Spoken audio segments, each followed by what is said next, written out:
예, 하나님을 찬양합니다. 아멘. 하나님은 살아계시고 하나님께 능치 못할 것이 없습니다. 우리가 하나님을 기뻐하고 찬양하고 기도하면 반드시 하나님께서 우리에게 은혜를 주십니다. 은혜를 주십니다. 여러분, 그 은혜로 충만해서 그 베푸신 은혜로 여러분의 인생이 누구보다도 복되고 형통해서 하나님께 영광 돌리는 인생이 됐으면 좋겠습니다. 결국 우리가 다 하나님의 은혜로 잘 살고자 우리가 하나님을 찾고 의지하고 나아갑니다. 하나님을 떠나서 잘 되는 일이 없습니다. 진리의 진리. 어찌됐든 겸손히 하나님을 붙잡고 의지하고 하나님 없이는 못 산다라고 그렇게 붙잡고 나아가면 하나님은 반드시 우리를 도우시고 우리에게 은혜를 베푸시고 역사하신다는 걸 믿으시기 바랍니다. 오늘 말씀은 이제 느헤미야 6장 말씀인데, 성전을 건축하는데 처음 와가지고 기초를 닦고 난 다음에 20년 걸렸어요. 짓는 데는 그렇게 많이 걸리지 않았어요. 한 5년 정도면 졌다고요. 그런데 계속된 방해로 인해서 계속 손도 못 쓰고 그냥 벌려만 놓고 일이 진척이 안 되고 그러기를 오랜 세월을 거치다가 결국은 다리오 왕 때 허락을 해줘서 4년 만에 완공을 하게 돼요. 그러니까 앞에 기초를 놓는 것까지 합치면 뭐 많이 걸려야 5년이면 지을 수 있는 것을 20년 동안을 늘어지게 했던 거예요. 여러분 한번 생각해 보십시오. 내가 뭔가를 하려고 하는데 우리는 막 1년 만에도 끝내고 싶고 2년 만에도 끝내고 싶은데 일이 안 풀리면 늘어져서 20년이 걸린다니까요. 참 안타깝죠. 답답하죠. 그러나 결국은 하나님께서는 그 뜻을 이루시더라 라는 게 에스라서의 이야기였어요. 그 다음에 느헤미야가 하나님께 감동을 받아서 예루살렘 성을 다시 중건을 해야 되겠다라고 사명을 받고 올라온 지 사실 52일 만에 성을 완성을 합니다. 그런데 오늘 읽은 말씀은 그 성벽을 재건하는데 모든 유다 사람들이 전부 다 뺑 돌아서 배치 붙었어요. 군대 용어인데 전부 한 부분을 맡아가지고 다 같이 일을 하니까 이 성이 한꺼번에 딱 연결이 되고 쭉쭉 올라가기 시작하는데, 그걸 보고 대적들이, 특히 이제 사마리아 총독 그리고 암몬의 총독, 여기서 말하는 산발랏은 사마리아 총독이고 도비아는 암몬의 총독이고 또 아라비아 총독, 그 주변에 있는 그 원래 주변 국가라고 할 수 있는데 그 총독들이 예루살렘이 다시 중건이 돼서 아주 유명한 도시가 되고 중심 도시가 되는 걸 싫어했기 때문에 갖은 술수로 방해 공작을 펴게 되는 거예요. 중간쯤 올라갔을 때 야, 이거 내버려 두면 안 되지 않느냐. 그러니까 우리가 군대를 동원해서 밤에 몰래 가서 허물어 버리고 거기 사람들도 좀 죽이자. 그러면 아마 겁먹어가지고 못할 것이다 라는 모의까지 했어요. 그런데 느헤미야가 그 사실을 다 알고 한 손에는 일을 하고 한 손으로는 창을 잡고 이렇게 하면서 방비를 철저히 하고 두 패로 나눠서 한 패는 방비를 하고 한 패는 일을 하고 이러면서 결국 성이 다 쌓아지게 된 거예요. 그리고 이제 문만 달면 돼요. 근데 성이라는 것이 문이 없으면 아무 소용 없는 거 아니에요?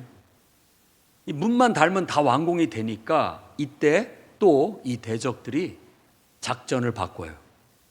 야, 느헤미야를 아예 제거하자. 지도자를 제거해버리면 지금까지 그 느헤미야의 지도력 때문에 이 일들이 다 진행되어 왔다. 그를 암살하면 그분이 지금 이 상태로 멈추게 될 것이다 라는 생각을 하게 됐고, 전략을 바꿔서 느헤미야를 제거할 방법을 구상하게 되는 거예요. 첫 번째 방법은 이 사람을 만나자고 해서 대화를 하도록 부른 거예요. 불러서 죽여버리자, 이런 계획을 가졌던 거예요. 4번을 요구했지만 느헤미야가 응하지 않았습니다. 내가 갈 일 없다. 너희들하고 할 말도 없다. 계속 거절을 하는 거예요. 그러니까 자기들의 계략은 아니 좋은 말로 좀 얘기하자. 왜 안 오냐. 4번을 계속 회유를 했지만 결국 듣지 않자 이제 편지를 써가지고 윽박지르기 시작합니다. 너 이 성을 짓는 것이 지금 페르시아 제국에 배반하려는 거 아니냐. 내가 이걸 왕한테 고발하겠다. 그리고 네가 이 예루살렘 성 짓고 나서 이 성을 중심으로서 네가 왕 되려고 하는 거 아니냐. 그 사실도 내가 고발하겠다. 그러니까 느헤미야가 인편을 통해서 답을 주기를 전혀 그런 일 없다. 딱 한마디로 말합니다. 전혀 그런 일 없다. 고발하려면 해라. 이런 배짱으로 나아가니까 그것도 통하지 않게 된 거예요. 그러다 보니까 이제 다른 방법을 또 써야 될 거 아니에요. 그래서 쓴 방법이 지금 오늘 우리가 읽은 본문의 얘기예요. 이 방법은 뭐냐면은 내부에 있는 사람이에요. 이스라엘의 제사장 무리이기도 하고 그 속에서 제사장 중에 에어나는 선지자가 있었는데 그 선지자를 뇌물로 매수를 해요. 그래가지고 매수를 해가지고 느헤미야에게 가서 애언을 하는 거예요. 너 오늘 밤 그 사람들이 암살자를 보내서 너를 죽일 것이다. 그러니까 빨리 성전 외소로 피신해라. 그런 애언을 주는 거예요. 오늘 밤에 너를 죽이러 암살자가 올 것이다. 그렇게 애언을 하니까 보통 사람 같으면 겁먹고 뭐 성전이 아니라 그 이상 어디에도 숨어 들려고 할 거 아니에요. 그러니까 성전 외소라는 곳은 제사장 외에 못 가는 곳이에요. 근데 자기가 아무리 총독이라고 해도 거기를 가게 되면 그걸로 인해서 사람들이 비방할 수 있는, 왜 제사장도 아닌데 어떻게 네가 그 성전에 들어갈 수가 있느냐라고 트집을 잡고 비난을 할 수가 있기 때문에 이 지도자의 지도력을 상실시키기 위해서 이 계략을 짠 거예요. 느헤미야는 그걸 간파하고 안 가겠다. 나 같은 사람 내가 그거 피신하면 뭐하냐. 죽이러 오려면 오라고 해라. 이런 당당함으로 맞서서 그들의 계략에 넘어가지 않게 된 거예요. 나중에 알게 됐는데 결국 그 선지자가 뇌물에 매수돼서 나를 성전에 들어가게 만들어갖고 그 일로 인해서 트집을 잡아가지고 나를 지도력을 상실케 만들고 끌어내리려고 했다라는 걸 뒤늦게 알게 됐다라고 얘기하면서 하나님 앞에 기도를 하는 겁니다.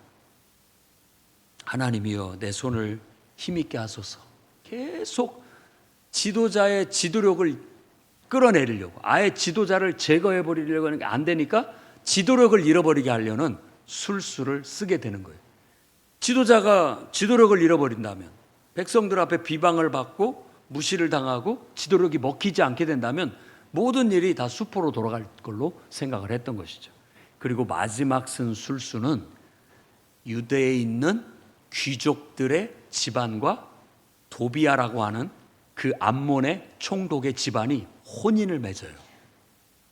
그래가지고 유다 집안의 귀족과 그 집안 간의 혼인을 맺다 보니까 계속해서 도비아라는 사람에 대해서 대적에 대해서 좋게 얘기를 하면서 나아가는데 그것 또한 무슨 의도냐? 바로 느헤미야의 지도력을 자꾸 약화시키려는 계략이었다라는 걸 알 수 있습니다. 그래서 제가 느헤미야 6장 말씀을 묵상하면서 느끼는 것은 지도자를 지켜야 된다 이런 겁니다. 지도자의 지도력은 지켜져야 된다. 이것이 무력하게 되면 결국은 다 무너질 수가 있기 때문에 그렇다는 거예요. 그래서 오늘 지도자 지키기, 여러분 지도자 지키기 프로젝트를 우리가 실시해야 됩니다. 뭐 어느 단체고 그러지 않습니까? 중요 인물이 있잖아요. 근데 그 중요 인물을 제거해 버리면 다 오합지졸이 돼서 뿔뿔이 흩어지게 되는 거예요. 성경 말씀에도 목자를 치리니 목자가 죽으면 다 양들이 뿔뿔이 흩어지게 될 것이다라는 말은 그건 진리와 같은 거예요.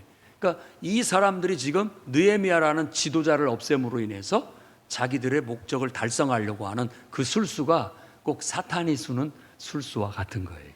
그래서 오늘날은 이런 정치적인 그런 것은 아니겠지만 항상 사탄의 음모와 또 교회를 무너뜨리고 또 주의 일을 못하게 하려는 그런 사탄의 음모가 있는데, 물리적인 방법으로 핍박을 줄 수도 있고, 그리고 이런 식으로 지도자를 무너뜨리고 지도자의 지도력을 상실케 만드는 그런 일들이 일어날 수 있다라는 걸 기억하시고, 오늘 말씀을 통해서 여러분들도 함께 지도자를 위해서 늘 기도하고 또 여러분들이 지켜주는 그런 사람들이 됐으면 좋겠습니다.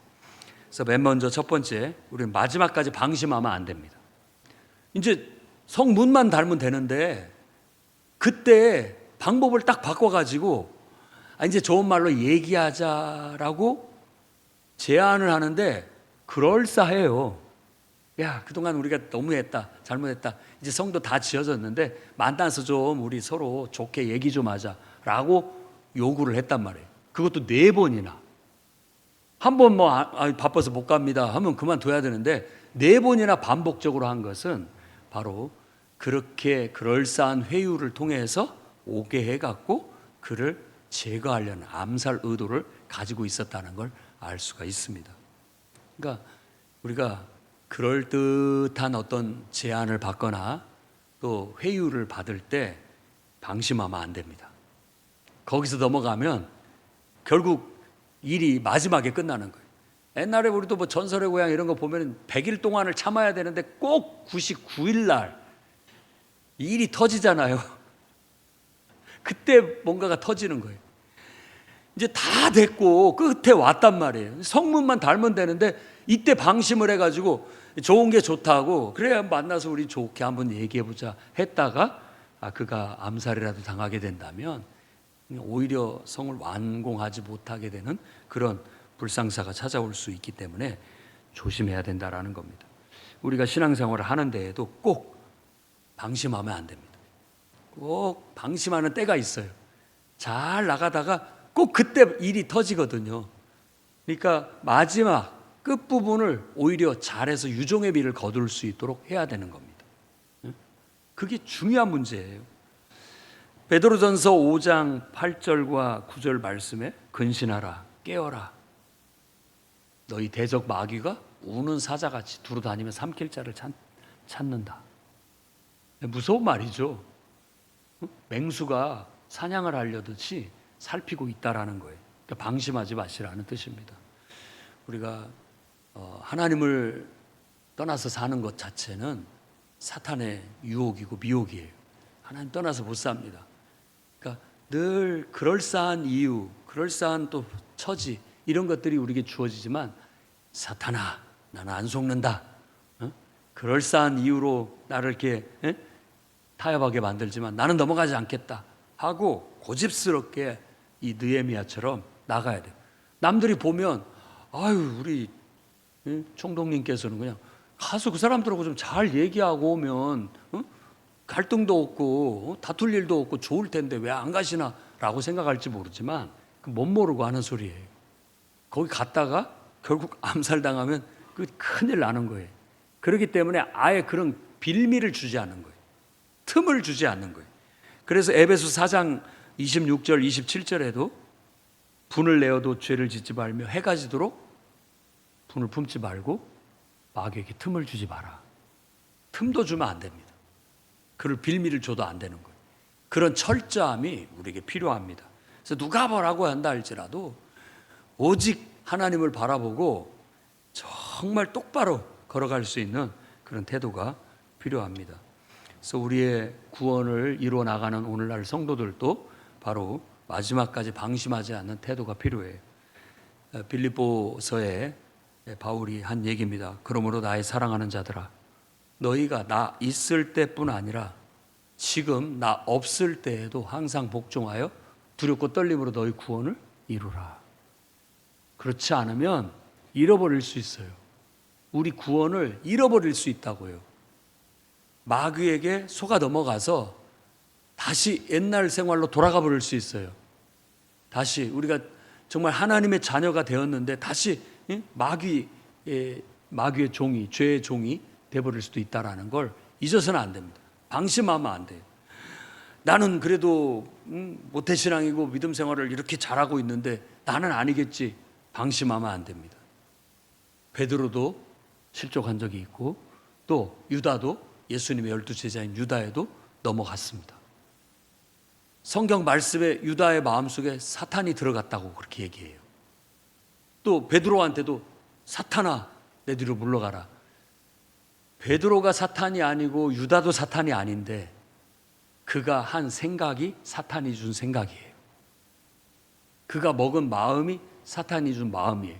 그가 한 행동이 사탄이 조장해서 하는 행동이 됐다라는 뜻입니다.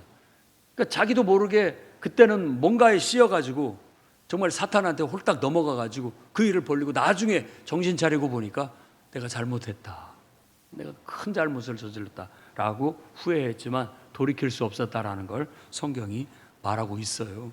그러니까 우리가 그렇게 실수하지 않도록, 우리 구원을 잃어버리지 않도록 항상 두렵고 떨리는 마음으로 방심하지 말고 근신하고 깨어 기도하면서 착실하게 주어진 삶을 모범적으로 바르게 살아갈 수 있기를 바랍니다. 두 번째는 사탄의 그럴듯한 미혹을 물리치시기 바랍니다. 물리쳐야 돼요. 원래 악은 막판에 발악을 하는 거잖아요. 어떻게든지 우리를 넘어뜨리려고 하고 어떻게든지 우리를 지옥 백성 만들려고 말합니다. 그래서 오늘 말씀에서도 언급을 했듯이 회유, 그리고 위협, 그리고 우리를 유혹해서 죄짓게 만들고, 그리고 사람들과의 관계를 깨뜨리고 불신과 비난을 받게 만드는 것, 이런 것까지가 다 사탄의 계략이에요. 사탄의 계략이라고. 결국 그런 것들에 우리가 분별하지 못하고 그걸 물리치지 못한다면 거기에 나도 모르게 휩쓸려서 마귀의 종노릇을 하게 되고 도구로 쓰여질 수 있다는 걸 기억해야 됩니다.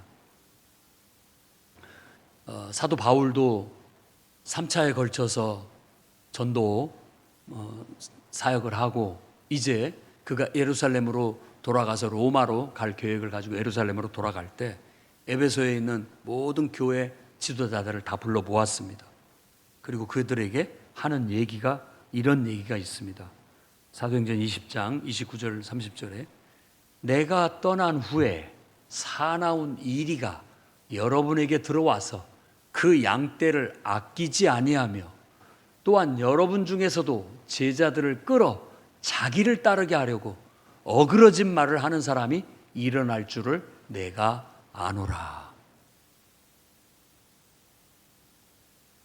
이런 일들이 있다라는 걸 감지하고 있다라는 것이죠.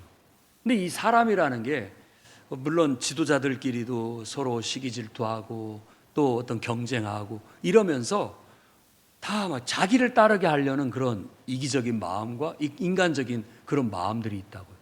그러다 보면은 교회가 하나님을 따라 그리스도를 쫓아가는 것이 아니라 자꾸 사람들에 의해서 좌지우지되는 그런 경향성을 나타나게 되는 거에 대한 염려를 하고 있는 거예요. 그 속에 이리가 들어온다고 했는데 이 이리는 바로 사탄이 역사함으로 인해서 사람이 이리가 되는 거예요. 영혼을 구원해야 할 교회가 영혼을 잡아먹는 곳이 되는 거예요. 그러니까 이게 얼마나 안타까운 현실이냐고요. 정말 두렵고 떨리는 마음으로 한번 우리가 이런 말씀들을 깊이 묵상해 봐야 됩니다. 물론 다 은혜롭고 좋은 얘기만 하고 싶지만 항상 이런 어두운 면 또 부정적인 일들이 일어날 수 있다는 걸 아셔야 돼요. 은혜가 있는 곳에 사탄도 역사한다고. 꼭 역사를 합니다. 그리고 정말 충성되고 열심히 있는 사람들 속에도 사탄이 들어가면 자기도 모르는 사이에 어떻게 보면 우리 속된 말로 마귀짓을 하게 되는 경향도 나타나게 되는 거예요. 몰라요. 자기도 몰라요. 자기는 정의롭다고 생각할지 모르고 자기는 뭔가 막 어떤 것들을 대변하기 위해서 막 말하는 것 같이 보이지만 알고 보면 깊이 묵상을 해보면 사탄이 역사하는구나 이런 걸 느낄 수가 있는 거예요. 그러니까 내가 그런 사람이 되지 않도록 우리 스스로가 물리쳐야 됩니다. 물리쳐야 돼요. 여러분 저도 그럴 수가 있고요. 여러분들도 그럴 수가 있어요. 다 그럴 수 있는 소질을 다 갖고 있다고요. 그렇기 때문에 우리 모두가 다 방심하지 말고 기도하면서 늘 하나님 앞에 겸손하게 내 스스로를 낮추고 정말 이런 것들을 분별하고 물리칠 수 있는 그런 꿋꿋한 그런 배포가 필요합니다. 아무리 친한 사람이 어떤 말을, 그럴듯한 말을 하더라도 이건 아닌데 이건 사탄의 역사다라는 것 느낌이 오면 오히려 부끄러울 만큼, 그 사람의 낯이 뜨거울 만큼 아니다라는 걸 분명하게 말해야 됩니다. 안 그러면 휩쓸려요. 그리고 미혹됩니다. 사람이라는 게 이 말 한마디에 넘어가요. 그냥 넘어갑니다. 그리고 특히나 평상시 여러분들한테 잘해주는 사람이라든지 호의를 베푼 사람들이 말 한마디를 심어버리면 그 말에 내 눈이 씌어서 뒤집혀요. 보통 콩깍지 씌었다고 하는데 뭔가가 씌우면 그거에 의해서 보이고 그것에 의해 판단이 돼요. 그렇게 되는 겁니다. 똑같은 얘기도 말하기에 따라서 천하의 나쁜 일이 될 수도 있고 훌륭한 일이 될 수도 있는 거예요. 그게 얼마나 우스운 일인지 몰라요. 사람이란 게 그런 연약한 존재고 또 어떤 의미에서 정리에 이해관계에 얽히다 보면 그 옳고 그름을 분별할지도 모르는 그런 문제에 처해지게 되는 거예요. 그러니까 여러분 정신을 똑바로 차려야 됩니다. 로마서에도 사도 바울이 그런 말씀의 교훈을 주고 있습니다. 로마서 16장 17절 18절 말씀 보면 형제들아 내가 너희를 권하노니 너희가 배운 교훈을 거슬려 분쟁을 일으키거나 거치게 하는 자들을 살피고 그들에게서 떠나라. 교훈을 거슬려서 분쟁을 자꾸 야기하고 거치게 하는 거, 자꾸 반대하고 거치는 그런 일들을 벌이는 자들, 이건 사탄의 역사다. 이건 분별을 해야 돼. 그 사람을 미워하는 게 아니라 그런 말, 그런 생각, 그런 행동이 악한 영인 거예요. 그걸 끊어야 돼. 단호하게 떠나야 됩니다. 그걸 떠나야 되는 거예요. 어떤 영화나 드라마에서도 이런 소재를 다루는 걸 봤어요. 그 사람 하나가 문제가 아니다. 그 사람이 말하는 그 생각이 문제다. 그 사람이 문제가 아니라 그 사람이 그렇게 말하는 그 생각이 퍼지면 독버섯처럼 퍼져서 다 망친다. 그렇기 때문에 제거해야 된다라고 얘기를 하는 거예요. 안 그러면 그 생각이 사람들 생각 속에 들어가요. 그래서 이게 바이러스 퍼지고 독버섯 퍼져서 순수함을 잃어버리게 만들고 은혜를 잃어버리게 만들고 기쁨을 잃어버리게 만들고 기도를 못하게 만들고 예배가 제대로 안 드려지게 만들어버린다니까요. 말 한마디면 가능해요. 아담과 하와를 넘어뜨리는 것도 말 한마디예요. 하나님이 정말로 그러더냐. 그 말 한마디에 의심을 딱 던져주니까 그것이 독버섯처럼 퍼져서 결국 자기를 창조하시고 자기를 사랑하는 하나님을 불신하게 되고 부정하게 되고 불순종하게 돼서 결국 관계가 틀어져 버리는 그런 불행을 겪게 되는 거라고요. 그러니 여러분 사탄의 그럴듯한 미혹 분별하셔야 됩니다. 그리고 그들에서 떠나라 라고 하는 것처럼 단호하게 오히려 그 사람 자체를 미워해서가 아니거든요. 그 사람 속에서 역사하는 사탄을 단호하게 다뤄야 되는 거예요. 그래서 오히려 얼굴이 붉어지고 부끄러워질 만큼 분명하게 얘기를 해야 됩니다. 그래야 달라들지 않습니다. 넘어가지 않아요. 18절에는 이 같은 자들은 우리 주 그리스도를 섬기지 아니하고 다만 자기들의 배만 섬기나니 교활한 말과 아첨하는 말로 순진한 자들의 마음을 미혹하느니라. 이런 일이 정말 순수한 하나님을 사랑하고 구원받고 하나님께 감사하고 찬양하고 기쁨으로 예배드려야 할 그 순수함 속에 퍼뜨리는 거예요. 이런 게 들어오면 안 돼요. 귀를 씻어내야 되고 여러분 입을 지켜야 되고 마음을 지켜야 됩니다. 안 그러면 이건 하나님께로부터 온 말도 아니고 이건 누군가의 인간적인 육신적인 배만을 위한다라는 건 자기의 이익을 위해서 하는 거예요. 자기의 어떤 돋보임을 위해서 말하는 경우가 많습니다. 자기의 잘남을 드러내기 위해서 하는 경우도 많아요. 그런 것들로 인해서 결국은 완전히 찬물 끼얹듯이 은혜를 상실해버리게 만들고, 기도를 잃어버리게 만들고, 예배를 망쳐버리고, 교회 분위기를 망치는 그런 결과를 가져올 수도 있다라는 거 명심해야 됩니다. 그래서 교활한 말, 아첨하는 말, 이런 말들 우리가 분별할 수 있어야 되고, 때로는 비둘기처럼 순결하지만 뱀처럼 지혜롭고 단호해야 됩니다. 단호할 땐 단호하게 그런 것들을 끊어서 그런데 전혀 영향받지 않도록 힘쓰시기를 바랍니다. 그다음에 세 번째로는 지도자를 사탄의 집중 공격으로부터 보호하셔야 됩니다. 옛날에 기마전 같은 거 하면, 이렇게 기마 만들어서 싸움을 하면 그냥 많이 무너뜨리고 살아남는 게 많으면 이기는 경우도 있지만 왕이 죽으면 지는 경우가 있죠. 그러니까는 힘센 사람이 왕의 말을 만들고 또 그 주변에 그걸 지켜야 하는 그런 경우가 있죠. 왕이 죽으면 끝나는 거예요. 게임이 끝나는 게임인 것이죠. 그런 것처럼, 왜냐하면 사탄도 느헤미야 하나 무너뜨리면 끝난다라고 생각했기 때문에 집중 공격을 하는 것처럼 사탄도 어떤 단체의 지도자를 결국 실족시키거나 무너뜨리게 하는 그런 전략을 쓰게 되는 겁니다. 그러니까 지도력을 잃어버리게 만드는 거, 비방받게 만드는 거, 욕먹게 만드는 거, 그렇게 해서 결국은 끌어내리는 것이 목적인 거예요. 누구 말로는 신천지 같은 단체들도 교회에 침투해서 위장 침투를 해서 그런 일들을 벌인다고 하는데, 신천지가 아닌 사탄한테 미혹당한 성도들 중에서도 그런 일을 꾸미는, 조장하는 사람들도 있다고 해요. 우리는 없지만 이제 그런 면들을 우리가 면밀히 잘 살펴야 됩니다.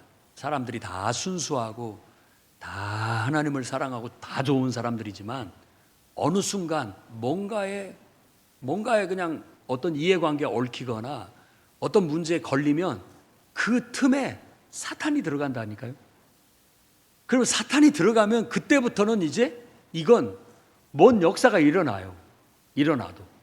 그러니까 사탄이 들어오지 못하도록 틈을 주지 말아야 되고 지켜놔야 됩니다. 특히 지도자와 얽히는 일이 없도록 힘써야 됩니다. 지도자와 얽히면 안 됩니다. 저도 조심스럽고 여러분들도 조심스러워요. 그러니까 목회자는 순수하게 내 신앙생활에 있어서 정말 내가 존경하는 그냥 목사님이면 돼요. 순수하게. 그런데 이러쿵저러쿵 목사님이 어쩌고 저쩌고 이런 소리를 들으면 목사님이 순수하게 안 보이는 거예요. 그럴 수 있죠. 막 세상 사람들 말대로 몸만 밝히고 어찐다 이런 얘기 들으면은 순수하게 하나님의 종으로 보이지가 않고, 지도력이 먹히지 않고, 말씀에 권위가 서지 않고, 말씀에 은혜도 안 되는 거예요. 그러면 버린 거예요. 토양을 망친 거라고요. 그런 데서 어떻게 좋은 열매가 자랄 수가 있겠냐고. 그런 목회자가 여러분들한테 안수해서 축복 기도를 할 수가 있겠어요? 내가 그런 걸 받을 수 있겠냐고요. 다 하나님은 대언의 영이라 하나님이 세우신 주의 종을 통해서 축복도 은혜도 구하게 해서 흘러 들어가게 하는데, 이게 다 오염돼 버리고 버려버리니까 내게도 은혜가 안 되고 내 영혼이 망쳐지게 되는 결과를 가져오게 되는 거예요. 그러니까 여러분 아주 주의해야 됩니다. 그게 오염되지 않도록. 그리고 여러분 스스로도 설령 누가 그렇게 말하더라도 그런 것들을 단호하게 방비를 해야 되는 거예요. 그런 소리 하지 마라. 하나님께 벌 받는다. 그런 소리 하려면 나 만나자고도 하지 마라.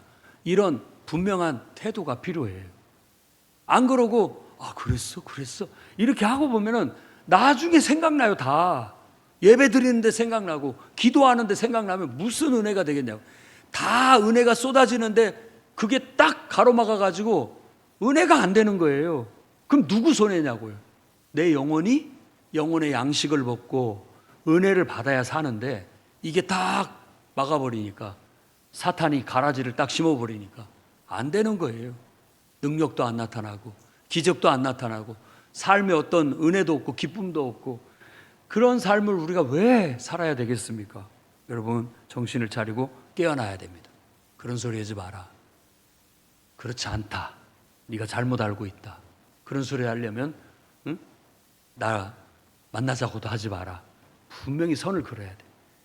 어떤 최악의 경우 사실이라도 나는 그런 거에 휩쓸리고 싶지 않다. 분명히 지켜야 됩니다. 나의 순수함을.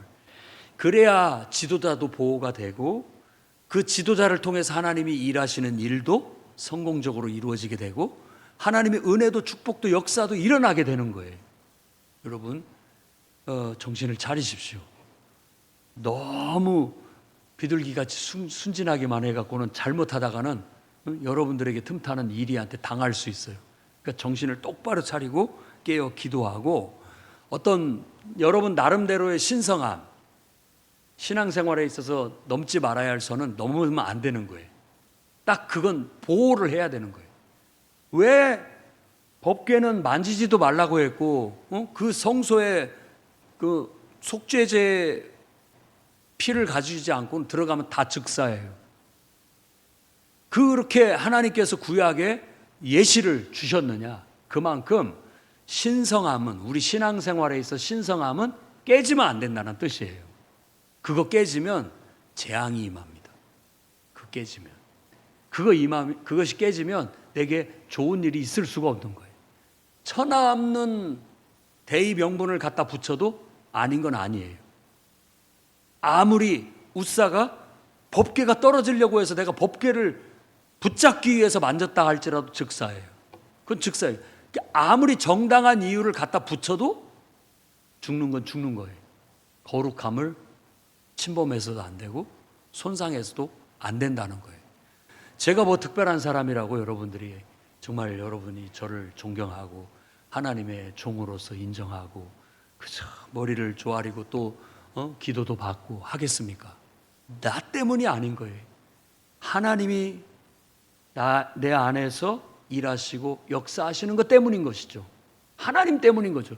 저도 교만할 일이 없어요. 내가 능력이 있는 것도 아니고 나는 그저 하나님의 종이라서 하나님이 시키는 일을 대신할 뿐인 거예요. 일꾼들은 그런 거예요. 여러분 부목사나 전도사님이나 다 그런 길을 가는 사람들입니다. 그리고 교회 안에도 여러분의 지도자로 목자나 또 장로님, 권사님, 안수집사 이렇게 세우는 것들도 다 그런 역할들을 하기 위한 거예요. 그러니까 여러분 존중할 자를 존중하고 신성함을 지킬 걸 지켜야 되는 겁니다. 그걸 함부로 여기면 득될 게 하나도 없어요. 지도자는 보호를 받아야 돼요. 안 그러 사탄은 교회를 무너뜨리기 위해서 또 정말 주님의 일을 방해하기 위해서 꼭 지도자를 공격하게 되는 겁니다. 집중적으로 공격하게 돼요. 물론 앞에 선 사람들이 항상 보이기 때문에 비난의 대상 또 허물이 잘 보일 수 있고 또 어떤 자기 마음에 안 드는 요소들도 있을 수 있고 그런 게 보이는 거예요. 그런데 말려들면 안 되는 거예요. 자꾸 그런 걸 보지 않으려고 해야 되고 덮어야 되는 그런 게 있어야 됩니다. 그런 것들은 오히려 여러분 자신을 위해서 또 영적인 어떤 은혜와 축복을 지키기 위해서 거룩함과 신성함은 지켜져야 된다고 말할 수 있습니다. 로마서 15장 30절부터 32절 말씀을 한번 보겠습니다. 형제들아 내가 우리 주 예수 그리스도와 성령의 사랑으로 말미암아 너희를 권하노니 너희 기도에 나와 힘을 같이하여 나를 위하여 하나님께 빌어 나로 유대에서 순종하지 아니하는 자들로부터 건짐을 받게 하고 또 예루살렘에 대하여 내가 섬기는 일을 성도들이 받을 만하게 하고 나로 하나님의 뜻을 따라 기쁨으로 너희에게 나아가 너희와 함께 편히 쉬게 하라. 나를 위해서 기도해라는 거예요. 나를 거슬리고 불순종하는 사람들로부터 나를 지켜달라고, 지도자를 지켜달라고 기도해달라는 거예요. 그리고 내가 하는 일들, 이 모든 일들이 하나님께 받을 만한 것이 될 수 있어야 되고, 그리고 내가 너희들한테 나가서 기쁨으로 함께 위안을 얻고자 합니다 라고 얘기를 하는 거예요. 목회자가 성도들과 함께 할 때 위안이 되고 든든한 힘이 되고 기쁨이 돼야 그게 은혜죠. 그렇죠? 목회자가 성도들하고 가면 꺼끄럽고 성도들의 눈총을 받고 비난을 받고 욕을 먹고 이러면 목회자가 어디서 쉼을 얻고 사실 어떤 지도력을 나타내고 능력을 나타내겠습니까? 제가 설교를 하는데 아멘 하나님 말씀으로 순수하게 받아들여야 하는데 저거 나들으라고 하는 소리구만 이런 생각을 지나 잘하지 이런 식으로 만일 한다고 생각해 보세요. 이게 무슨 지도력이 있겠고 이게 어디 신성함이 있고 어디 거룩함이 있다란 말입니까? 그러면서도 자기가 정의롭다고 생각하고 옳다고 생각한다면 이미 마귀가 들어간 거예요. 분간을 못하고 있는 것이죠. 정말 그건 두려운 일이 아닐 수가 없습니다. 그래서 여러분들도 목회자를 찾을 때 이렇게 목사님을 만나면 은혜가 되고 기쁨이 되고 용기가 되고 힘이 돼야지요. 하나님이 그러라고 세웠으니까요. 서로가 서로에게 그런 세워줌이 되고 위로가 되고 용기가 되는 거예요. 여러분 제 말이 아니라 저를 자랑해서가 아니라 주의 종을 만나면 여러분 인생이 복됩니다. 좋은 일이 생길 거예요. 하나님이 그렇게 하실 거예요. 저도 여러분을 만나면 여러분을 통해서 저도 충족이 되고 저도 기쁨을 얻고 영적으로 더 회복이 되고 더 능력 있게 될 거예요. 얼마나 좋냐고요. 그러니까 성도의 교제가 아름답고 귀한 거예요. 만남 자체가 축복인 것이죠. 근데 그런 만남이 왜 사탄이 들어가서 오염이 돼갖고 만나면 불편하고 만나면 싸우고 만나면 짜증스럽고 만나면 서로 비방하고 비난하고 헐뜯고 무슨 꼴이 좋겠습니까?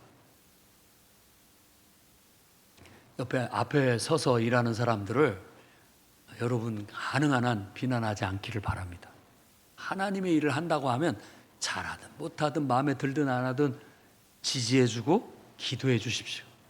특히 부족함이 보이거든 야 이거 기도하라는가 보다라고 생각하고 더 기도해 주십시오. 축복해 주시라고요. 잘하게.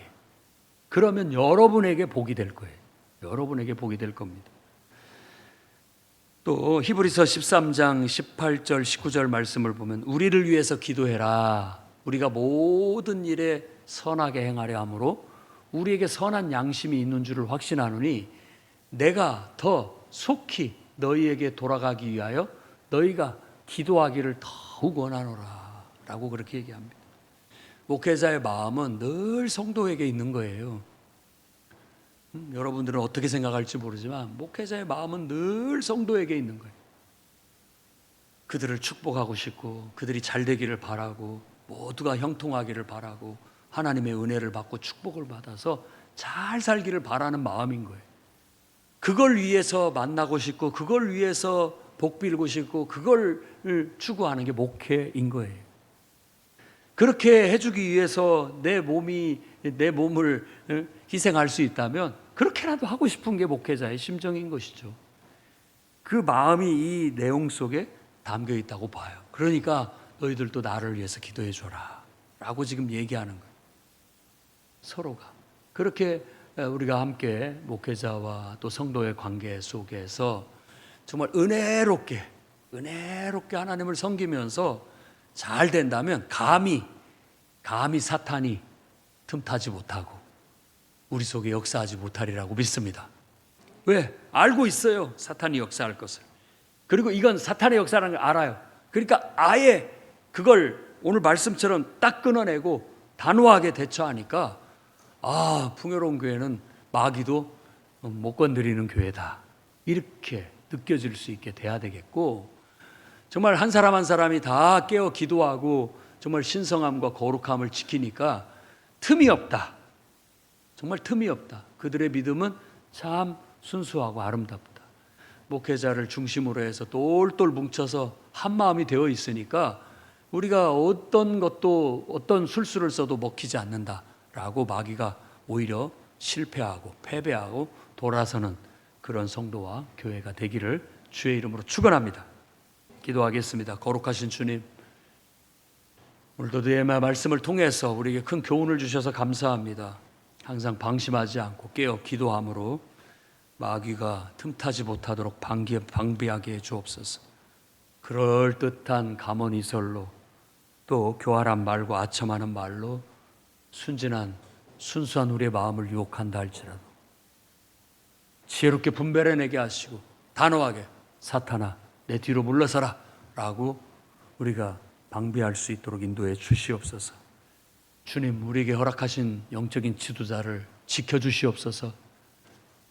사탄의 집중 공격을 받을 때에도 이겨낼 수 있게 해주시고 또 사탄이 건드리지 못하도록 아버지 하나님 우리가 기도하며 나아가오니 주의 종을 붙잡아 주시고 또 성도들을 지켜주셔서 마귀가 틈타지 못하고 마귀가 우리를 미혹하지 못하는 그런 교회와 성도와 목회자가 되게 해 주시옵소서.